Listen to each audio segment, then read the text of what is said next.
How did humanity transition from primitive hunter-gatherers to master astronomers, metallurgists, and architects seemingly overnight? We are told that the cradle of civilization rocked slowly, that our ancestors clawed their way out of the mud through millennia of agonizing trial and error. Yet the deepest, most ancient records etched into clay suggest a narrative far more sudden and profoundly disruptive. Sumerian and Akkadian records speak of the Apkallu, 7 primordial and extraordinary amphibious beings who did not evolve, but rather emerged directly from the Abzu, the cosmic freshwater abyss of the water god Enki.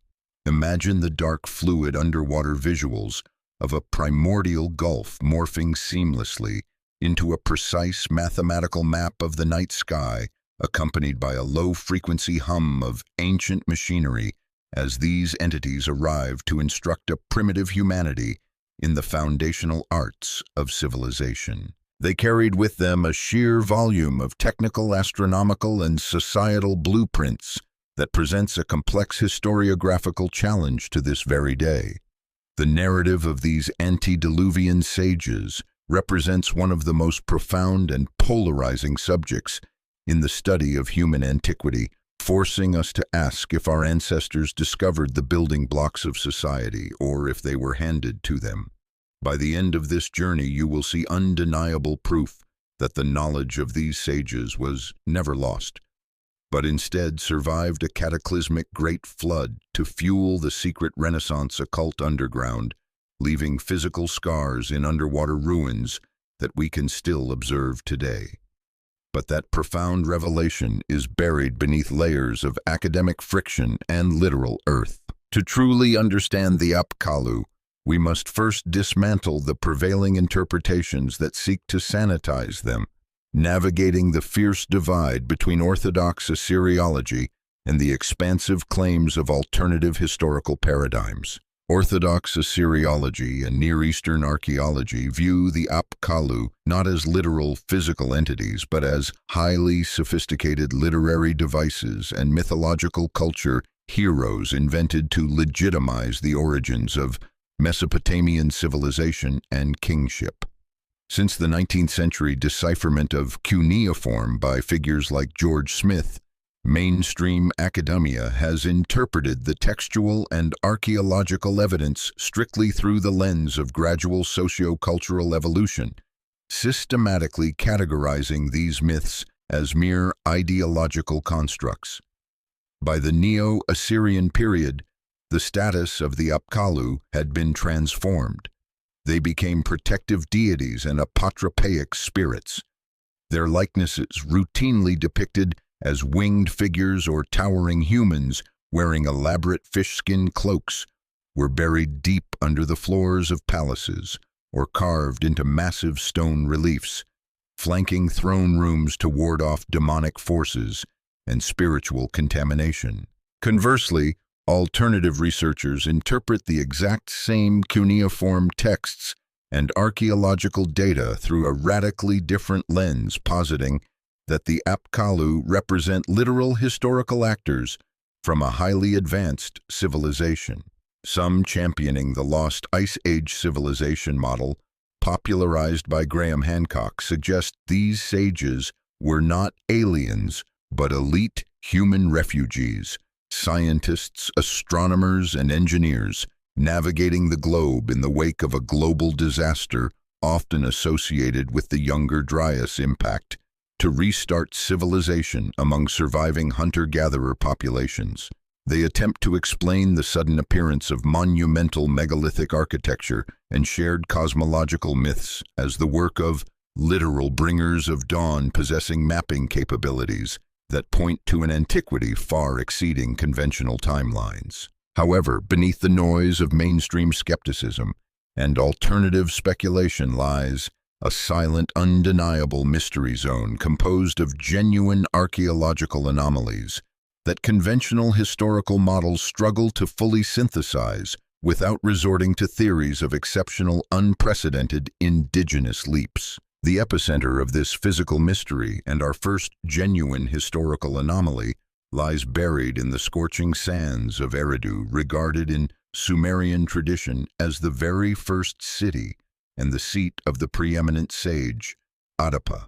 Mainstream archaeologists maintain that the sequence of temples dedicated to Enki at Eridu spans from the Ubaid period around 5400 BC to the end of the 3rd millennium BC, reflecting an organic, gradual architectural progression.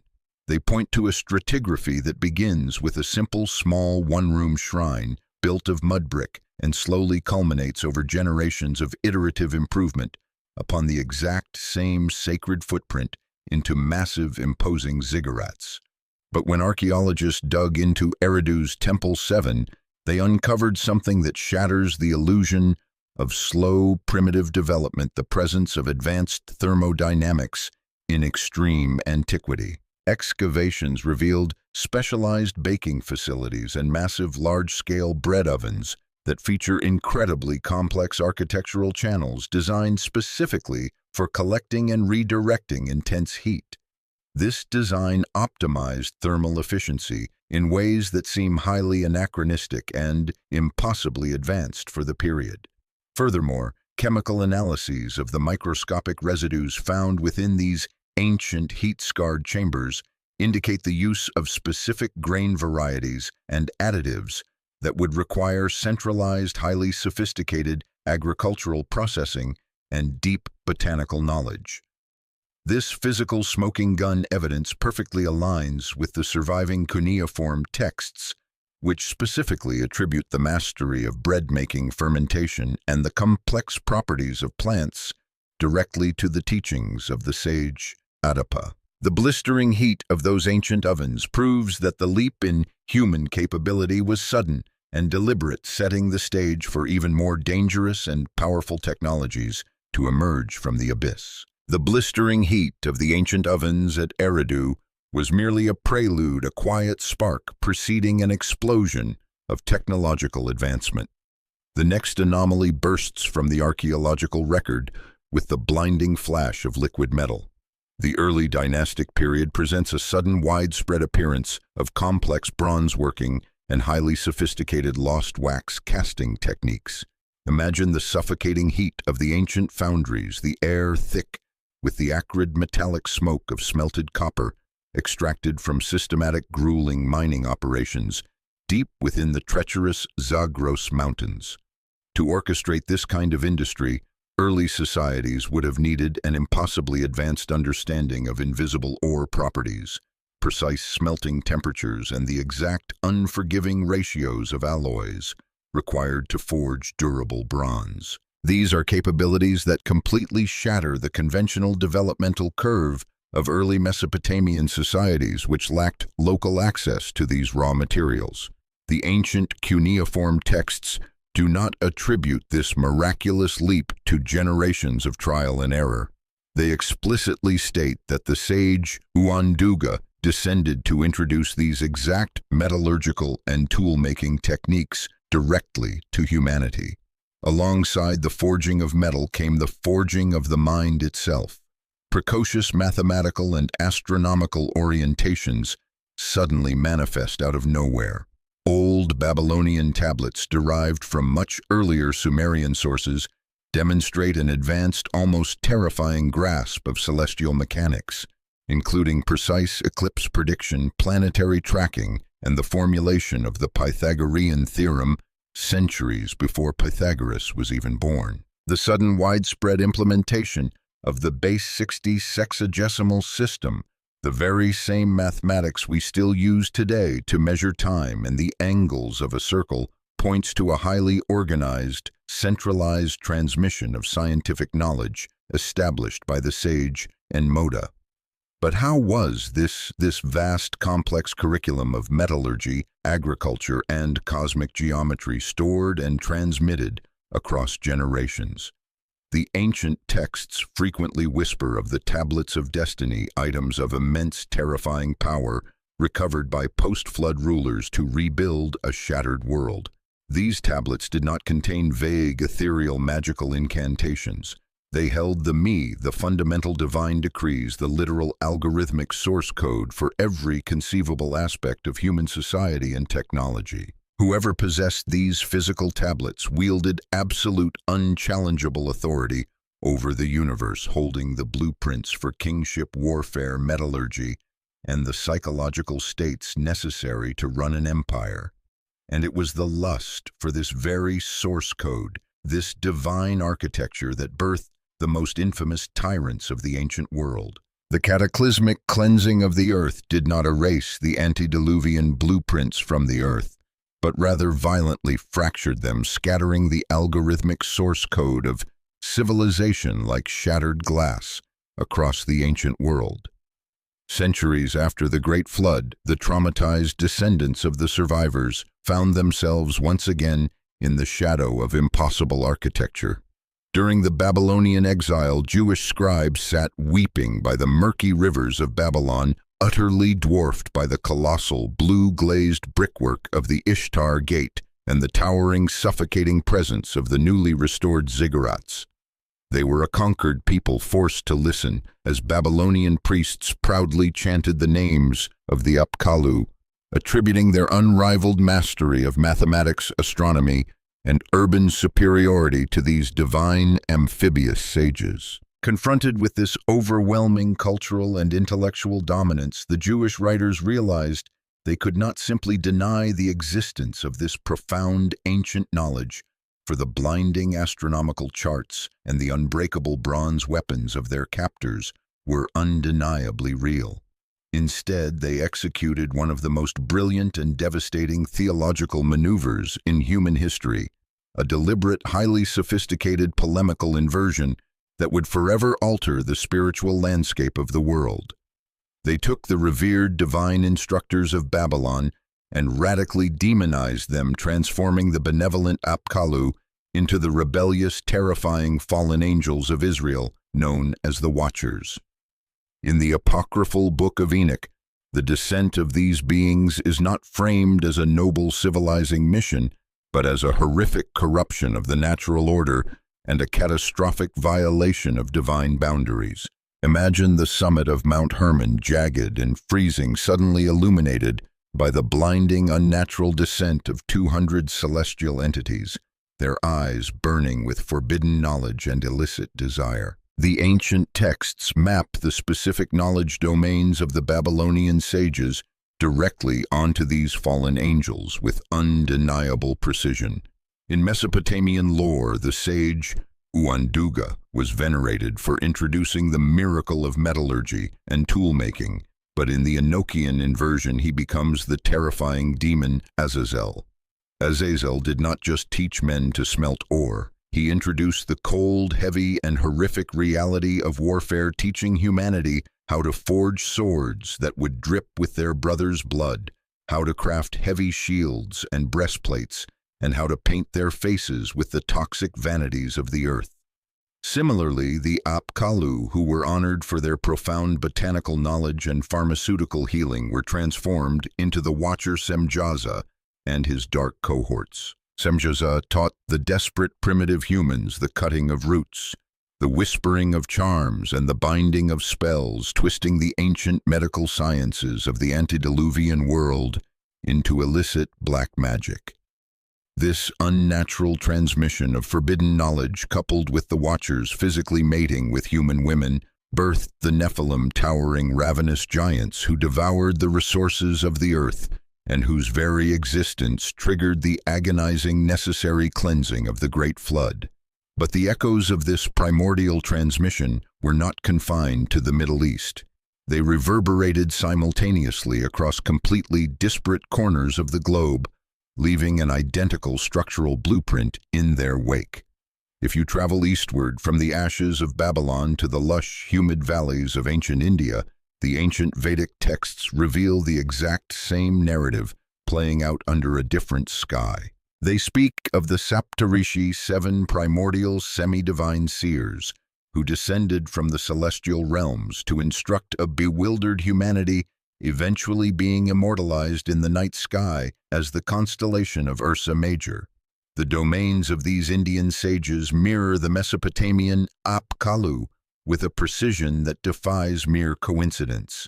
The sage Vasishta arrived wielding the blinding, superheated secrets of metallurgy, specifically the purification of gold, and the exact ratios required to cast ceremonial alloys, while the sage Atri commanded the heavens, introducing advanced celestial observation and the complex cosmic geometry that would later define the Harappan civilization. Thousands of miles to the west, amidst the blistering golden dunes of pre-dynastic Egypt, the blueprint manifests again through the Shemsu Hor, the enigmatic followers of Horus. Long before the first human pharaohs claimed the throne, these semi-divine intermediaries ruled the Nile, delivering the exact same foundational packages of architecture, medicine, and astronomy. The legendary building texts carved into the walls at Edfu explicitly state that the impossible precision of the temple layouts was not designed by human minds, but was dictated by a physical divine scroll left behind by these primordial beings before they retreated to the heavens. The sudden, inexplicable sophistication of Egyptian medicine, evidenced by ancient papyri detailing advanced neurosurgery and trauma care, is the exact same pharmaceutical legacy guarded by the descendants of Semjaza and the priests of Eridu. To dismiss this global phenomenon as a mere psychological coincidence or a shared mythological trope is to ignore the cold, crushing reality that lies buried beneath the waves. While the ancient texts speak of the Apkallu emerging from the watery abyss of the Abzu, modern geological science and marine archaeology have recently uncovered a stunning, terrifying truth that physically grounds this myth in reality. Before 8,000 years ago, the Persian Gulf as we know it today simply did not exist. It was not a sea, but a massive, fertile, exposed landmass, a vibrant river valley roughly the size of Great Britain, fed by the roaring confluence of 4 major rivers. This region, known to modern science as the Gulf Oasis, was a lush, thriving refugium for early humanity during the brutal, hyper-arid deep freeze of the Ice Age. It was an absolute paradise, a cradle of advanced civilization that flourished in the deep basin, completely unaware of the apocalyptic clock ticking above them as the global ice caps began to destabilize and melt. The cuneiform deluge narratives are not metaphors. They are the traumatized, multi-generational memories of a sudden catastrophic sea level rise that violently breached the natural dams and inundated this massive oasis, swallowing a highly advanced pre-existing coastal society overnight. The most startling physical proof of this drowned world does not come from a clay tablet, but from the crushing, freezing darkness 16 meters beneath the modern waves off the coast of Kuwait. Here, underwater archaeologists have excavated Site H3, pulling back the shroud of the ocean to reveal the undeniable remnants of a civilization that was wiped from the face of the earth. In the dark silt, they discovered the remains of advanced seagoing reed boats, meticulously coated in waterproof bitumen, resting alongside precision-ground stone tools and high-temperature ceramics that required kilns firing at over 1,200 degrees Celsius to create. They found sophisticated, silent stone walls of Ubaid-style architecture sitting in the freezing abyss, completely submerged and perfectly preserved in their watery grave. This is the literal empirical bedrock of the Apkallu legend. The sudden appearance of civilization in Mesopotamia was not a miraculous evolutionary leap. It was the desperate relocation of the traumatized survivors from this submerged Gulf oasis, dragging the salvaged remnants of their advanced society out of the rising floodwaters and into the mud of Eridu. They were the amphibian sages, the bringers of the blueprints emerging from the flooded deep to restart the world. But as the floodwaters receded and new empires rose and fell, turning the bones of the ancient sages to dust, a terrifying question remained. how did the specific mathematical magic of the Apkallu survive the collapse of the Bronze Age, bridging the gap from the antediluvian mud to the gleaming intellectual heights of the modern world? When the grand empires of Mesopotamia finally crumbled into dust, and their massive sky-piercing ziggurats were swallowed by the shifting desert sands, the mathematical and astronomical magic of the Apkallu did not simply perish with them. Instead, it went underground, meticulously preserved by a reclusive, deeply secretive star-worshipping sect located in the harsh, starlit landscapes of northern Syria, known as the Sabians of Haran. These ascetic scholars acted as a vital, silent cultural bridge across the turbulent centuries, synthesizing the ancient, blood-soaked Mesopotamian occult practices with the refined intellectual elegance of Hellenistic Neoplatonic philosophy.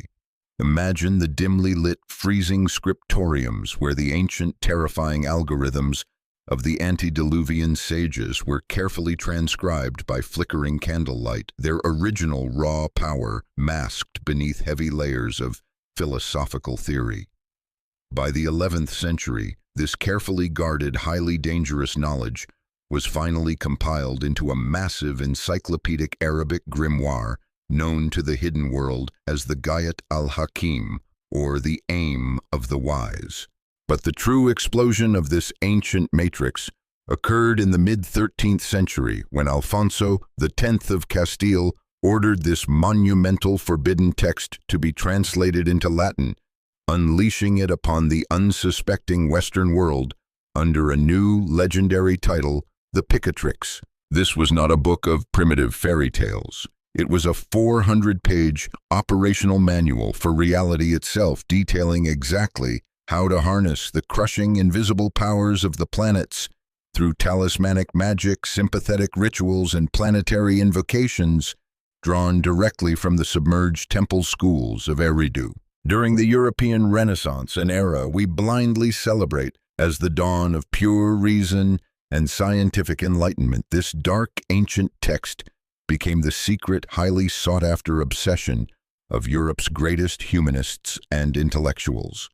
The renowned Florentine philosopher Marsilio Ficino did not just read the Picatrix, he used its antediluvian blueprints to develop his groundbreaking theories of natural magic, attempting to physically align the fragile human soul with the crushing weight of the cosmos through the precise forging of astrological talismans.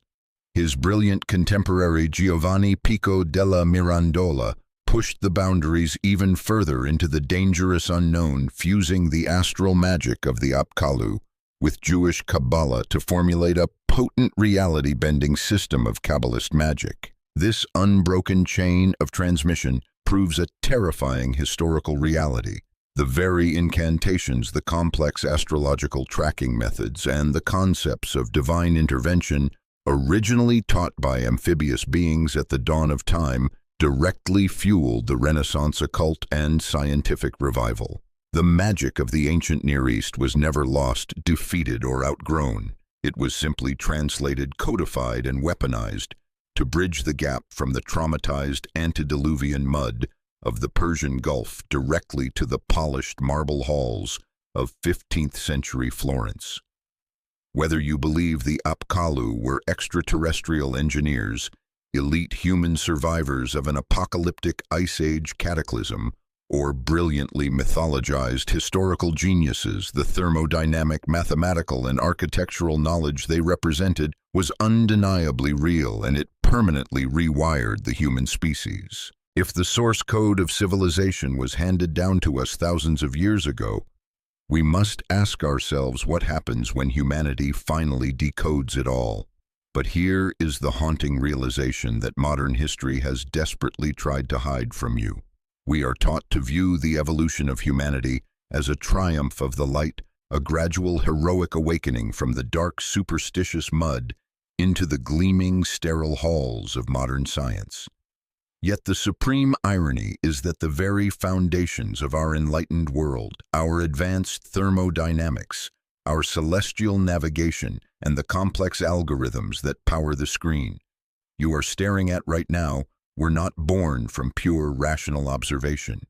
They were birthed from the darkest, most illicit and terrifying magical systems of the ancient world. We worship the bright light of progress, completely blind to the fact that the torch of civilization was handed to us by the very entities our ancestors condemned as demons and fallen angels. You look at our modern skyscrapers, our artificial intelligence, and our endless, desperate pursuit of technological perfection, and you think we are evolving. But we are just building Babel all over again. We are trapped in a behavioral loop, endlessly executing a psychological software program, the ancient codes of destiny that was installed in our collective consciousness thousands of years ago by architects we no longer remember. You are not a pioneer. You are biological hardware running a ghost's operating system, so you must make a choice right now. Do you choose the comforting lie of human originality, or do you accept the terrifying truth of our inherited design?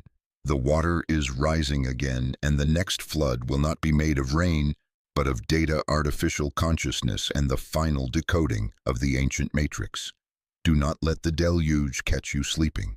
Subscribe to this channel to witness the final unraveling of the human blueprint, because surviving the next era requires knowing exactly who engineered the first one.